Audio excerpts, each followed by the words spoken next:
تر هر څه مخکې د صاحبزاده حمزه سي مشهور شخصیت ته تاسو یې پیژنئ د چرسدې ده او ورسره رحمت الله نوروز له افغانستان سره تعلق لري. د دې تر مابین یو سخته مناظره ده، د هغې یوه صحنه در سره شریکه کوم، تاسو یې وګورئ، له هغه نه بعد به خبرې ورباندې کوو. ټیټي د یو شناخت دی، د هغې شناخت د تحفظاتو دپاره نېشنلزم راوتی دی. لکه لنډ مثال به زه درکړم، مونږ د پښتونخوا کې د کوزي پښتونخوا کې مونږ د نېشنلزم خبره کوو، نو علماء کرام زیاتره هغې د زمونږ نېشنلزم ته په دې نظر ګوري چې دا اسلام نه دا شی مونږ بره غوره ساتو. دا اسلام نه غوره نه دی چې کله باس تاسو کوئ په نېشنلزم ښه دی که شریعت ښه دی، دا داسې پوښتنه تاسو کوئ سړي نه چې لکه یو تیږه مې راواغسته، کومه سترګه درته ماته کړم، دا سترګه درته ماته کړم که دا سترګه درته ماته کړم. دا سوال یو فیلسي ده، په لاجیک کې دې ته فیلسي وایي چې ته چاته وایي دین مخکې دی که وطن رحمت الله نوروز خبرې بیا تاسو وګورئ. نېشنلزم لاندې د کلتور چې کله یو دین کې راشي، لکه مثال مونږ پښتنو چې کله اسلام قبول کو، اسلام زمونږ د ژوند او زمونږ د ځمکې شناخت وګرځېدو. اسلام زمونږ د نېشنلزم حصه ده او زمونږ نېشنلزم د اسلام حصه ده. دا دواړه یو بل کې سره ګډ دي. لکه تاسو وایئ چې کله مونږ د ځمکې خبره کوو، د وسایلو کوو او نېشنلزم بنیاد نه کوو، نو دا کفر دی، الحاد دی، ستونزې دي، مسلې دي. دا داسې نه ده. مونږ چې 1400 کاله د مونږ د پاک دین د نړۍ ته راغی او بیا په دغه صدۍ کې 8 صدۍ کې ورو دا دین زمونږ سیمې ته راغی، دا مونږ قبول کو، دا زمونږ د کلتور برخه وګرځېده، دا زمونږ د ژوند او زمونږ د سیمې پہچان وګرځېدو چې دا د مسلمانانو سیمه ده. د پاکستان د هندوستان تقسیم څنګه شو؟ نوروز صاحب وختي مثال ورکو، د هندوستان تقسیم په نېشنلزم شو که په اسلام باندې شو؟ په اسلام باندې ولې شو د هندوستان تقسیم؟ ځکه اسلام د دې ځمکې شناخت وګرځېدو. نو که زه د دې سیمې حفاظت کول غواړم، د دې سیمې د وسایلو حفاظت کول غواړم، د دې سیمې د خلکو، د دې سیمو د ژبو، ځکه چې د دې سیمو هر یو شی، ژبه، کلتور، ځمکه، وسایل، دا هر څه اوس د اسلام د چترۍ لاندې دي. د دې هر یو شي پہچان اوس اسلام کې ګرځېدلی دی. دا هر څه ما اسلام ته ژمن کړله، سبمیټ مې کړله، خپله ژبه مې اسلام ته سبمیټ کړه چې پښتو د مسلمانانو ژبه ده، ځکه پښتانه ټول مسلمانان دي. پښتونخوا د مسلمانانو ځمکه ده، نو دا د مسلمان اسلام ځمکه شوه. کله چې دا لاجیکل فیلسیز، د منطقي ستونزې زمونږ د دین مشران زیاتره د دې نه وځي او کلاوې زاویې سره سوچ وکړي چې نېشنلزم اصل کې دی څه. ایله په دې باندې مخکې بحث ښایسته کېږي. تاسو نېشنلزم صاحبزاده صاحب په بخښنې سره، صاحبزاده صاحب وبخښئ ډېر زیات، صاحبزاده صاحب بخښنه غواړم، الماس صاحب اورئ؟ صاحبزاده صاحب د 1793 نه یا د 1708 نه مخکې، یعنې د 1908 نه مخکې یا 1903 نه مخکې چې د فرانس کوم نېشنلزم راپورته شو او د لیمی ماس تحریکونه راپورته شول، په هغه ځایونو کې تاسو ماته داسې قومونه ښودلی شئ چې د هغې شناخت د نېشنلزم یا په اسلامي نړۍ کې خصوصا د پاکستان او د هندوستان د تقسیم نه مخکې د قومونو تقسیم په نېشنلزم بیس باندې چې کوم ځای کې شوی دی؟ د 1993 نه کله چې تاسو د فرنچ ریولوشن یادوئ، د فرانس ریولوشن نه مخکې ریولوشن یا د رنسانس نه مخکې د نېشنلزم په بیس باندې جوړ شوي سټیټس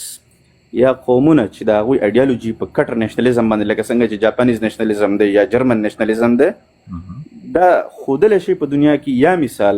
په اسلامي دنیا کې تاسو چې وایئ چې کله د ټولنې اسلامي شناخت واخیستو، نو ځکه دلته تقسیم په اسلامي بنیادونو باندې وشو. نو په دې ټولنو کې چېرته د اسلام نه مخکې،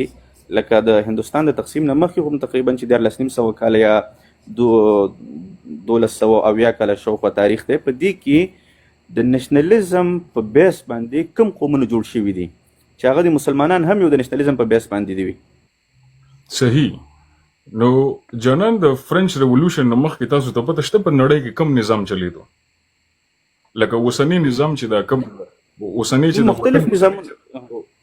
ورګه جانان زه راځم. دا د فرنچ ریولوشن یا د رنسانس پیریډ نه مخکې په نړۍ کې کم نظام روانو؟ آیا عمده نظام د کیپټالیزم وسره د بورډرز هغه وخت کې نظام کم یو؟ مختلف نظامونه یو خو د فیوډل لاډ نظام مختلفو ځایونو کې خو زیاتره چې د کلیسا نظامو ایگزیکټلی فیوډالیزم وته وي په انګریزي کې هغه وخت کې فیوډل. بالکل. اوس د فیوډالیزم بنیاد په څه شي باندې خودل شو؟ فیوډالیزم بنیاد په دغه باندې دل شو په مذهب لایو کې مناظره کول بم ډیر معلومات لري هر کس یې نشي کولای. بنیاد په مذهب باندې سوالونه نو څخه هغه فیوډل لاډ د نظام ایخو د فیوډالیزم نظام بدلو د کلیسا نظام بدلو. البته په کلیسا دا کې لوړ فیوډل ډیر لاډ معلومات لري ګوري. به پوره کوم جانا نه د انګریزي د لغت لورډز چې تاسو کله وایي کنه لورډ څه ته وایي په انګریزي کې؟ موضوع بل طرف ته نو مغه زما خبرې لراله ګوره دي چې کله لورډز دي ته وي فیوډالیزم دي ته وي د دې بنیاد په دې باندې خو په انګریزي کې یو فلسفي راوته و د ډیواین رائټ اف کینګز. د ډیواین رائټ اف کینګز بادشاهانو به ځان ته خود د نړۍ خدایان وي. داغه خدای ویلو ځان ته مناسبت باندې بنیاد باندې دی فیوډالیزم بنیاد راوړو دی ته د اسلام نه مخکې د ټول نظامونه چې دلته به وړو خدایانو نعوذ بالله ځان ته خدایان ویلو داغه بنیاد باندې دی یو سیاسي نظام ډیزاین کو کوم ته چې فیوډالیزم وي. هغه په ټول نړۍ کې زورور چې کله اسلام راغی او شریعت راغی او زمونږ خلفای راشدینو هلې ځلې شروع کړې اسلام خورول شروع کړل په مختلفو سیمو باندې. حمزه زما یو پښتنه ده کنه تاسو کله د نېشنلزم بحث کوئ نېشنلزم یو ایگزیکټ ډیټ نه لري چې په دې نیټ کې نېشنلزم سٹارټ شو لیکن هیستورینز دا وایي چې لیټ 70s او ارلی 80s کې نېشنلزم د یورپین انلایټنمنت سره سٹارټ شو او نېشنلزم چې کله هم پروموټ شو اصل کې هغه سیکولرزم و چې نېشنلزم ته یو نو انلایټنمنت یو لار او تخلاص کړه. سخت سوال ولله نېشنلزم او دا مشکل چیرته و چې نېشنلزم یا سیکولرزم منځته راغلل. مشکل دا و چې ساينس او ټیکنالوژي په اډوانسمنت ته روانو لیکن چرچ کوم لاز سیټ اپ کړي وو هغوی دغه ایکول اډوانسمنت ته تیار نه وو. مثلا جیو سنټریک تیوري دا همداسې د ارث بینګ فلات تیوري دا همداسې نور تیوریانې دي چې کله هم ساينټیسټ دا تیوریانې ورکولې نو چې شی به کول چرچ با د دې تیوریانو د دې کنسپټ په خلاف باندې وو او ساينټیسټانو پولیټیکل اسټابلیشمنت پبلک انسټیټیوشنز نشو کولای چې خپل دا کارونه مخکې ویسي. نو دغه وخت کې یو موومنت سٹارټ شو چې ایگزیکټ فاونډر هم معلوم نه دی یا مثلا لیبرالیزم کې جان لاک او نور چې دوی ویل چې موږ باید چرچ او سټیټ سره جدا کړو. چې کله چرچ او سټیټ سره جدا شو پولیټیکل سیستم جدا شو او همدې کې دی رایز ټو نېشنلزم شو. فور ایگزامپل موږ جرمن نېشنلزم لرو چې هغه بیا نیو ناسیزم شو هغه الټر نېشنلزم وو موږ ته نن فار رائټ ورته وایو یا فار لیفټ ورته وایو چې ځکه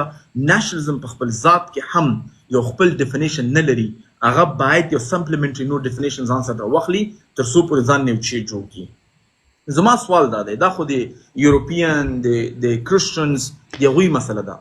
زما په حیث مسلمان سوال دا دی که هغه د کانټیکسټ د افغانستان دی کانټیکسټ د پاکستان دی چې کله موږ وایو اسلام یو دین دی او ان الدین عند الله الاسلام دی چې واحد لاره الله ته قبول د هغه اسلام ده نو بیا ولې موږ ضرورت لرو یو بل ایډیولوژي ته بل کنسپټ ته چې هغه په اسلام کې انټیګریټ کو. دا دوه معنی لري یا په اسلام کې کوم بوته دی زموږ د مشکلات حلول دپاره دې دپاره موږ باید نور شیان ایکسټرا شیان انټیګریټ کړو څو پر زموږ مشکلات حل کړي. بی یا موږ فکر کوو چې نېشنلزم یا سیکولرزم بهتر الله د نسبت د اسلام نه دې دپاره باید موږ انټیګریټ کړو. په دې ای بی کې ته کوم انتخاب دی؟ صحیح. اولنې د جواب ورکولو د بیل رحمت الله ورسره تاسو دلته خبره وکړه چې چرچ سره چې کله ساينس په ټکر کې راغی نو نېشنلزم مخې ته راغی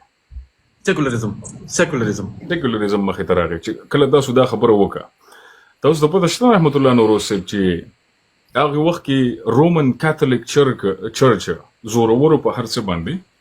رومن کاتولیک چرچ نه به ټولې فیصلې راتلې. رومن کاتولیک چرچ ساينس سره په ټکر کې و جدیدیت سره په ټکر کې و ماډرنیزم سره په ټکر کې و. هغه ټیم کې مذهب فنډامنټالیزم ته وته دو نه یو خبره زما پوینټ ته مس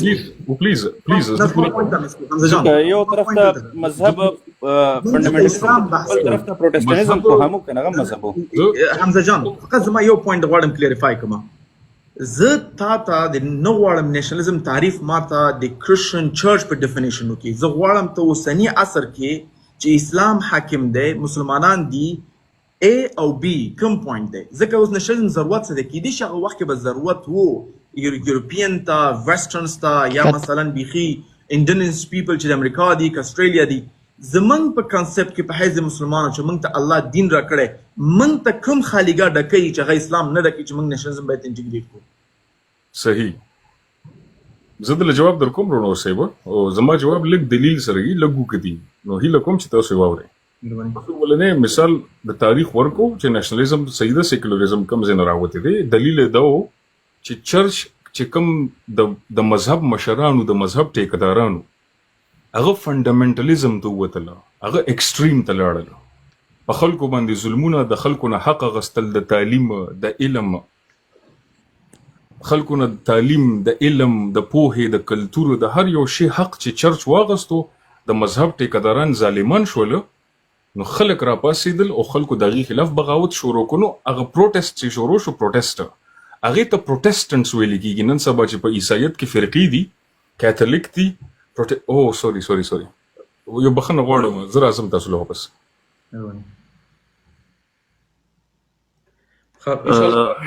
حمزه صاحب لږ سپارو فیکس استاد اسامه یو خبره وکړه حمزه صاحب صبر دغه لګونتی یو نقطه وا هغه ویل چې عیسایت کله د پروتستانټس علم خلافو